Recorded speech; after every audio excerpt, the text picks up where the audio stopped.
Welcome to Vivaswan Educational Foundation, your gateway to success. Explore classes in UPSC, Defense, WBCS, Combined Course, CAT, CLAT, and many more. Subscribe now for expert guidance and quality education. तो hello everyone, welcome to Vivasvan educational foundation. तो आप सभी का मैं फिर से एक बार स्वागत करता हूं विवासवान एजुकेशनल फाउंडेशन के यूट्यूब चैनल में। तो लास्ट क्लास में हमने डिस्कस किया था रेडियो एक्टिविटी के थ्योरीज़ को, जो कि काफ़ी इंपॉर्टेंट है आपके लिए। अगर आपने अभी तक उस वीडियो को नहीं देखा है तो वीडियो का लिंक मैं डिस्क्रिप्शन में मैंने कर दिया है, आप वहाँ जाकर उसे चेक कर सकते हैं। और आज हम डिस्कस करने जा रहे हैं रेडियो एक्टिविटी के ही कुछ प्रीवियस ईयर में पूछे गए क्वेश्चंस। चलिए एक एक करके मैं डिस्कस करता हूँ। अगर आपको आंसर पता हो तो आप ज़रूर कमेंट कीजिएगा। और अगर आपने अभी तक हमारे विवासवान एजुकेशनल फाउंडेशन के यूट्यूब चैनल को सब्सक्राइब नहीं किया है तो अभी सब्सक्राइब कीजिए और बेल आइकन को भी हिट कर दीजिए। चलिए एक एक करके डिस्कशन स्टार्ट करता हूँ। फर्स्ट क्वेश्चन में क्या बोला गया है, the phenomenon of radioactivity was discover in 1988 AD. 1988 किसके द्वारा ये किया गया था? तो ये हेनरी बेक्यूरेल के द्वारा किया गया था और इनके ही नाम पे रेडियो एक्टिविटी की एक यूनिट भी रखी गई है, बेक्यूरेल रेडियो एक्टिविटी की यूनिट भी रखी इनके नाम पे ही गई है। तो फर्स्ट क्वेश्चन का आंसर है ऑप्शन ए। देखिए कुछ कॉन्सेप्ट्स है जो कि मैंने थ्योरी जब नहीं कराए थे उसको मैं यहाँ से डिटेल में करवाते चलूँगा, और जो कॉन्सेप्ट मैंने करवा दिए थे वो आप थ्योरी लेक्चर से जरूर देख लीजिएगा। दूसरा क्वेश्चन है alpha particles are. Alpha particles क्या होते हैं इस बात को समझिए। हाई एनर्जी इलेक्ट्रॉन नहीं, अल्फा पार्टिकल एनर्जी थोड़ा कम होता है। पॉजिटिवली चार्ज हाइड्रोजन आयंस नहीं, ये हीलियम के न्यूक्लियस के बराबर होता है। मैंने बताया था कि alpha particle is equal to helium nucleus, जिसका एटॉमिक नंबर 2 होता है और एटॉमिक मास 4 होता है। High energy X ray radiation नहीं, बिल्कुल भी नहीं। Double positive charge helium nucleus, बिल्कुल सही है, हीलियम न्यूक्लियस जिसमें डबल पॉजिटिव चार्ज होते हैं। पॉजिटिव चार्ज कितनी होती है? 2 होती है। तो क्वेश्चन नंबर 2 का हमारा आंसर हो गया ऑप्शन डी। तो ऐसे क्वेश्चंस को आराम से करना चाहिए, थोड़ा ही टाइम लगता है, ज़्यादा टाइम नहीं लगता है। टाइम बचाने चक्कर में ऑप्शंस को स्किप मत कीजिए, सभी ऑप्शंस को बारीकी से अच्छे से पढ़ते हुए आगे बढ़िए। क्वेश्चन नंबर 3 क्या बोला गया? क्वेश्चन नंबर 3 में which of the following is use as moderator in nuclear reactor. तो न्यूक्लियर रिएक्टर में हम मॉडरेटर के रूप में किसे यूज़ करते हैं? तो न्यूक्लियर रिएक्टर में हम मॉडरेटर के रूप में हेवी वाटर को, D2O को यूज़ करते हैं। तो हेवी वाटर क्वेश्चन नंबर 3 का हमारा आंसर हो जाएगा option A, that is heavy water. चलिए question number 4 the unit of radioactivity. मैंने आपको पहले ही बताया कि रेडियो एक्टिविटी की यूनिट क्यूरीज होती है, बेक्यूरेल होता है, रदरफोर्ड होता है, सभी होते हैं। तो ऑप्शन डी हो जाएगा हमारा। SSC MTS 2018 में क्वेश्चन, तो MTS में क्वेश्चन पूछा गया था। क्वेश्चन नंबर 4 का हमारा आंसर हो गया ऑप्शन डी। क्वेश्चन नंबर 5 में चलते हैं। क्वेश्चन 5 में क्या बोला गया? विच of the following particle has the highest penetrating power. मैंने आपको बताया था अल्फ़ा, बीटा और गामा, जिसमें से कि हाइस्ट पेनिट्रेटिंग पावर किसका होता है? हाइस्ट पेनिट्रेटिंग पावर गामा का होता है। सबसे कम किसका होता है? सबसे कम अल्फ़ा का होता है। तो यहाँ से हम बड़े आसानी से आंसर टिक कर सकते हैं। क्वेश्चन नंबर 5 का answer option C, that is gamma ray. Question number 6 the half life of radioactive substance is the same in which. Half life और रेडियो सब्सटेंस किसके बराबर होता है, किसके सेम होता है? तो half life of the atom D के सही है। Radioactive atom zero, radioactive atom become zero नहीं। मास बिकम जीरो नहीं, बिल्कुल पहला ऑप्शन ही सही है। तो क्वेश्चन नंबर 1 का हमारा आंसर हो गया option A. Question number 7 which of the following is not radioactive. इनमें से रेडियोएक्टिव एलिमेंट कौन नहीं है? यूरेनियम तो है, थोरियम है, प्लूटोनियम भी है, जर्कोनियम नहीं है। जर्कोनियम रेडियोएक्टिव एलिमेंट नहीं होता है। तो क्वेश्चन नंबर 7 का हमारा आंसर डी। क्वेश्चन नंबर 8 क्या बोला गया है? The process by which nucleus split into 2 और मोर स्मॉलर न्यूक्लियाई। तो इसको हम क्या कहते हैं? अगर एक एटम है, इसका न्यूक्लियस क्या होगा? टूट के 2 छोटे छोटे, एक छोटा एक बड़ा न्यूक्लियस में टूट जाए, एक छोटा और एक बड़ा न्यूक्लियस में टूट जाए, तो इस प्रोसेस को हम क्या कहते हैं? न्यूक्लियर फिजन या फ्यूज़न। फ्यूज़न में क्या होता है? 2 एटम मिलके या 2 कोई भी सब्सटेंस मिलके एक बनाते हैं, उसको हम लोग फ्यूज़न कहते हैं। तो फ्यूज़न तो नहीं होगा, तो ये फिजन होगा। तो बहुत ही आसान सा क्वेश्चन था, SSC CGL 2014 में क्वेश्चन पूछा गया था। तो क्वेश्चन नंबर 8 का हमारा आंसर हो जाएगा ऑप्शन बी। क्वेश्चन नंबर 9 क्या बोला गया है इसमें? Which of the following is use to detect radiation. Radiation को डिटेक्ट करने के लिए हम क्या यूज़ करते हैं? तो जेगर मूलर काउंटर को हम यूज़ क्या करते थे रेडिएशन को डिटेक्ट करने के लिए? मैंने आपको ऑलरेडी थी लेक्चर में बता रखा है। SSC CHSL 2013 में क्वेश्चन पूछा गया है। तो क्वेश्चन नंबर 9 का हमारा आंसर हो जाएगा ऑप्शन सी। क्वेश्चन नंबर 10 में क्या बोला गया है, विच ऑफ द फॉलोइंग रे is not affected by electric and magnetic field. इसमें से कौन से रे है जिनको इलेक्ट्रिक या मैग्नेटिक फील्ड अफेक्ट नहीं कर पाते हैं, तो वो एक इलेक्ट्रोमैग्नेटिक रेडिएशन है जिसका नाम है गामा रे। गामा रे के बारे में मैंने आपको डिटेल में पढ़ा रखा है। तो क्वेश्चन नंबर 10 का हमारा आंसर हो जाएगा ऑप्शन सी। आपको मैं बता दूं कि अगर आप में से कोई भी हमसे ऑफलाइन में जुड़ना चाहते हैं तो ये नीचे दिए गए नंबर पे हमारी टीम से आप कांटेक्ट करके हमसे ऑफलाइन में जुड़ सकते हैं और अपने कॉम्पिटिटिव एग्जामिनेशन के प्रिपरेशन में 4 चांद लगा सकते हैं और अपने ड्रीम जॉब को हासिल कर सकते हैं। तो आप जल्दी से इस नंबर पर कॉन्टैक्ट कीजिए, हमारी टीम से ज़रूर बात कीजिए। चलिए नेक्स्ट क्वेश्चन चलते हैं। Question number 11, the isotopes use in treatment of cancer. किस आइसोटोप को हम यूज़ करते हैं ट्रीटमेंट, कैंसर के ट्रीटमेंट में। ये सब क्वेश्चंस काफ़ी पूछे जाते हैं, इन क्वेश्चंस को आप जरूर याद रखिएगा। कोबाल्ट 60 को हम यूज़ करते हैं कैंसर के ट्रीटमेंट के लिए। क्वेश्चन नंबर 11 का हमारा आंसर हो जाएगा ऑप्शन ए। ठीक है, चलिए question number 12, which of the following is a beta emitted, is a beta emitted. SSC series 2010 का क्वेश्चन है, बीटा इमिटेड। इसमें से कौन सा ऐसा पार्टिकल है जो बीटा इमिट करता है। देखिए ये लोग तीनों ही अल्फा पार्टिकल को इमिट करते हैं। क्या इमिट करते हैं ये लोग? अल्फा पार्टिकल को। सिर्फ पहले वाला जो है कार्बन 14, कार्बन का एक रेडिएटिव फॉर्म है जो कि बीटा पार्टिकल को इमिट करता है। तो क्वेश्चन नंबर 12 का हमारा आंसर हो जाएगा option A, that is carbon 14। Next है, द प्रोसेस और emission of electron from a metal surface when light fall is called. जब एक मेटल सरफेस पे लाइट फॉल होता है, लाइट फॉल किया गया, इस पर फोटोन फॉल किया गया, तो इससे एक इलेक्ट्रॉन बाहर निकल जाएगा। इस प्रोसेस को हम क्या कहते हैं? इस प्रोसेस को हम कहते हैं photo electric effect. Photo electric effect बोला जाता है इसे। SSC MTS 2009 का एक क्वेश्चन है, बहुत ही अच्छा क्वेश्चन है और ये हम लोग डिस्कस में, मैं इसको, ये एक टॉपिक ही है जिसको मैंने ऑलरेडी डिस्कस कर रखा है। अगर आपने हमारे प्लेलिस्ट को फॉलो नहीं किया तो प्लेलिस्ट को जरूर फॉलो कीजिए, आपको ये सभी कॉन्सेप्ट क्लियर हो जाएगा। तो क्वेश्चन नंबर हमारा 13 का answer option B, photoelectric effect. Question number 14, which of the following is not a property of alpha particle. इसमें से अल्फा पार्टिकल का प्रॉपर्टी कौन सा नहीं है? देखिए, दे आर पॉजिटिवली चार्ज, सही बात है। They have high painting power, नहीं, पेंटिंग पावर लो होती है।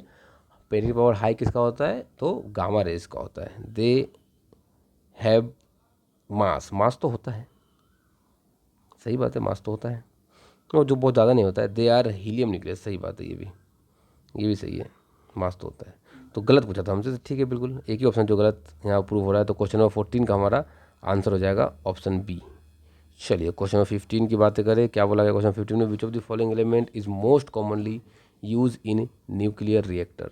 Most commonly use nuclear reactor में होने वाला एलिमेंट यूरेनियम है, यूरेनियम 234। तो क्वेश्चन नंबर 15 का हमारा आसान सा answer option A.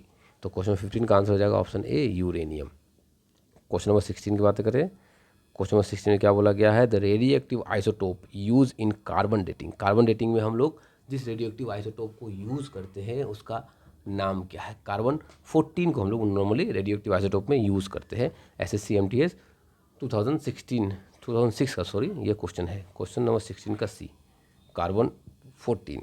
Question number 17, which of the following is the correct order of penetrating power. तो सबसे पहले सबसे ज़्यादा पेनिट्रेटिंग पावर गामा रे का होगा, उसके बाद बीटा का होगा और उसके बाद अल्फ़ा का।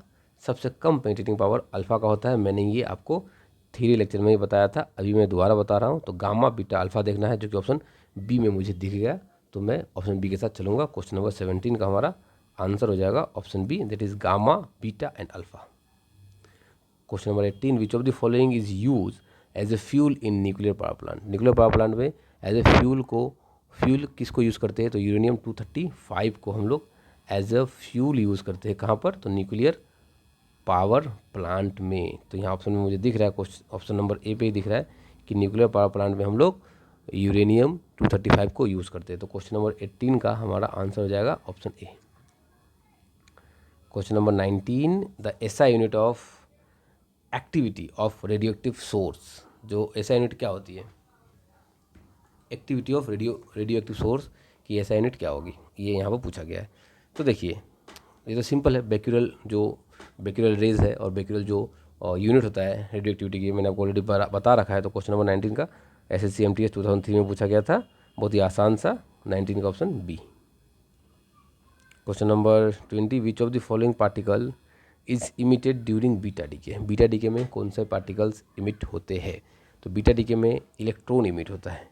बीटा प्लस डीके था एक और बीटा माइनस डीके था एक। मैंने आपको डिटेल में बताया था कि क्या होता है बीटा डीके में और कैसे होता है। तो बीटा डीके में मेनली इलेक्ट्रॉन इमिट होते हैं। एसएससी सीजीएल 2002 का ये क्वेश्चन है, आसान सा क्वेश्चन है, कुछ खास नहीं है इसमें। तो इमिट होते हैं क्या? Electrons. Question number 21, which of the following is not a type of radioactive decay. इसमें से कौन सा रेडियो एक्टिव डीके का एक टाइप नहीं है? अल्फा डीके है, बीटा डीके है, गामा डीके भी है, डेल्टा डीके नहीं। डेल्टा डीके कोई रेडियो एक्टिव का टाइप नहीं होता है। तो क्वेश्चन नंबर 21 का आंसर होगा option D, that is delta decay. It is not a type of radioactive decay. Question number 22, the time required for half of the radioactive nuclei is an example to decay is called. इसको half life कहते हैं। ये half life का कहीं ना कहीं half life का क्या बताना चाह रहे हैं ये लोग? ये हाफ लाइफ का आपको डेफिनेशन ही बता दे रहे हैं। तो हाफ लाइफ कहते हैं इसे। तो क्वेश्चन नंबर 22 का हमारा आंसर होगा, क्वेश्चन नंबर 22 का हमारा आंसर होगा option B, half life. Question number 23, which of the following is use to measure the intensity of radiation. Intensity of radiation को मेज़र करने के लिए हम क्या यूज़ करते हैं? तो इंटेंसिटी को मेज़र करने के लिए हम यूज़ करते हैं डोसीमीटर को यूज़ करते हैं। मैंने आपको ये भी इंस्ट्रूमेंट वाले टॉपिक में ऑलरेडी पढ़ा रखा है। तो क्वेश्चन नंबर 23 का answer option C, dosimeter, sorry C. Question number 24, the radioactive isotope use in the treatment of thyroid disorder. तो रेडियोएक्टिव आइसोटोप को यूज़ करते हैं किस लिए? थायराइड डिसऑर्डर के लिए। तो ऑफ कोर्स थायराइड ग्लैंड में क्या पाया जाता है? आयोडीन। तो आंसर आयोडीन से ही होगा, बाकी लोग नहीं होंगे। सिंपल क्वेश्चन, अगर आपको याद नहीं भी है तो आप बायोलॉजी की नॉलेज से भी इसे याद रख सकते हैं या फिर इसे आप सॉल्व कर सकते हैं। आसान सा क्वेश्चन। चलिए question number 25, which of the following is a character of gamma ray. Gamma ray की कैरेक्टरिस्टिक्स यहाँ पूछी गई है, हमको गामा रे के अकॉर्डिंग ही आंसर देना है। ठीक है, क्या बोला गया है? They are negative charge. नहीं, चार्ज तो होता ही नहीं है। मास भी नहीं होता है, दे हैव मास नहीं। दे आर इलेक्ट्रोमैग्नेटिक वेव, सही बात है। They are deflected by magnetic field, नहीं इलेक्ट्रिक फील्ड इसको डिफ्लेक्ट कर पाएगा और ना ही मैग्नेटिक फील्ड। तो क्वेश्चन नंबर 25 का हमारा आंसर हो जाएगा option C. Question number 26, the process of combining two light nuclei to form heavier nuclei is called. तो दो लाइट न्यूक्लियाई को कंबाइन करके हम एक हेवियर न्यूक्लियाई बनाते हैं। एक को तोड़ के अगर जब आप दो बनाते हैं, एक छोटा और एक बड़ा, या किसी भी टाइप के दो बनाते हैं, तो इसको बोला जाता है क्या? इसको बोला जाता है फ्यूज़न। क्या बोला जाता है इसको? इसको बोला जाता है फ्यूज़न। और जब आप दो को कंबाइन करके एक बनाओ, आप जब दो को कंबाइन करके एक बनाओ, ऑफकोर्स इसमें एनर्जी रिलीज़ नहीं होगी, एनर्जी आपको डालना होगा, तो इसको कहते हैं हम लोग फ्यूज़न। इसको क्या कहते हैं हम लोग? फ्यूज़न। तो क्वेश्चन नंबर 26 का आंसर ऑप्शन बी होगा। यहाँ पर फ्यूज़न का प्रोसेस होता है, ना कि फ्यूज़न का प्रोसेस। यहाँ पर क्या होता है? यहाँ पर फ्यूज़न का प्रोसेस होता है। क्वेश्चन नंबर 26 का answer option B. Question number 27 पे चलते हैं। क्या बोला गया क्वेश्चन 27 पे? Which of the following is not unit of radiation dose. Radiation की यूनिट नहीं है इसमें से। गैरी है, सेवेट है, रॉडगेन है, टेस्ला तो मैग्नेटिक फील्ड का होता है, तो ये नहीं होगा। SSC CHSL 1995 में क्वेश्चन पूछा गया। 27 का हमारा आंसर हो जाएगा ऑप्शन डी। चलिए question number 28, which of the following is use as a control rod in nuclear reactor. Control rod nuclear reactor में कंट्रोल रॉड के फॉर्म में किसको यूज़ करते हैं?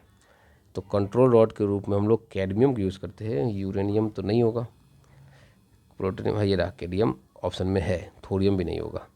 तो क्वेश्चन नंबर 28 का हमारा आंसर हो गया ऑप्शन सी। चलिए मैं आपको एक बात बता दूं कि अगर आपको इसमें से काफ़ी कुछ क्वेश्चंस ऐसे हैं जिसको आपको याद रखना होगा, जो कि मेमोरी बेस्ड क्वेश्चन है, तो आपको इन सभी क्वेश्चंस को लिखने की ज़रूरत नहीं है। इस PDF को मैं हमारे टेलीग्राम चैनल में डाल दूंगा, और टेलीग्राम चैनल का लिंक मैंने वीडियो के डिस्क्रिप्शन में दे रखा है। आप वहाँ से ज्वाइन करके, हमारे टेलीग्राम चैनल को ज्वाइन करके सभी नोट्स को, सभी PDF नोट्स को डाउनलोड करके आराम से अपने स्टडीज़ को आगे बढ़ा सकते हैं। Which of the following particle has the least mass. तो मैंने आपको बता दिया कि कैसे आपको टेलीग्राम चैनल ज्वाइन करना है, ज़रूर ज्वाइन कर लीजिए। लिस्ट मास इसमें से किसकी है? मास सबसे कम होनी चाहिए। तो अल्फ़ा का मास तो ज़्यादा है, बीटा का कम है, न्यूट्रॉन बीटा इलेक्ट्रॉन बराबर है तो न्यूट्रॉन ज़्यादा ही होगा, प्रोटॉन ज़्यादा ही होगा, तो ऑफकोर्स बीटा का ही सबसे कम होगा। तो SSC CGL 1993 में क्वेश्चन पूछा गया था। क्वेश्चन नंबर 29 का answer option B. Question number 30, which of the following is not a property of beta particle. इसमें से बीटा पार्टिकल का प्रॉपर्टी कौन सा नहीं है? ठीक है, दे हैव इलेक्ट्रॉन, गलत इलेक्ट्रॉन नहीं है। They have negative charge, beta particle में नेगेटिव चार्ज होते तो है, ऐसी बात नहीं है, नॉट बोला गया है। इलेक्ट्रॉन, हाँ इलेक्ट्रॉन होता है। दे हैव नेगेटिव चार्ज होता है। दे हैव मास, मास नहीं होता है। They are emitted during radioactive decay, हाँ होता तो है। तो एक ही नॉट है जो कि ऑप्शन सी है। तो क्वेश्चन नंबर 30 का हमारा आंसर हो जाएगा ऑप्शन सी। तो इसी के साथ मैंने सभी क्वेश्चंस को आपके लिए डिस्कस कर दिया और अब लगभग फिजिक्स के सभी टॉपिक्स खत्म हो चुके हैं। अब मैं केमिस्ट्री के वीडियोज़ लेके आऊँगा और एक दो अगर फिजिक्स कुछ टॉपिक बचे होंगे तो मैं उनको भी जरूर लेके आऊँगा। तो अगर अभी तक आपने हमारे चैनल को सब्सक्राइब नहीं किया है तो अभी जाकर सब्सक्राइब कीजिए विवासवान एजुकेशनल फाउंडेशन को और आप हमसे जुड़ जाइए। चलिए मिलते हैं नेक्स्ट वीडियो में। आप सभी का बहुत बहुत धन्यवाद। Thank you for learning with Vivas One Educational Foundation. For contents like this, follow us on Facebook and Instagram today.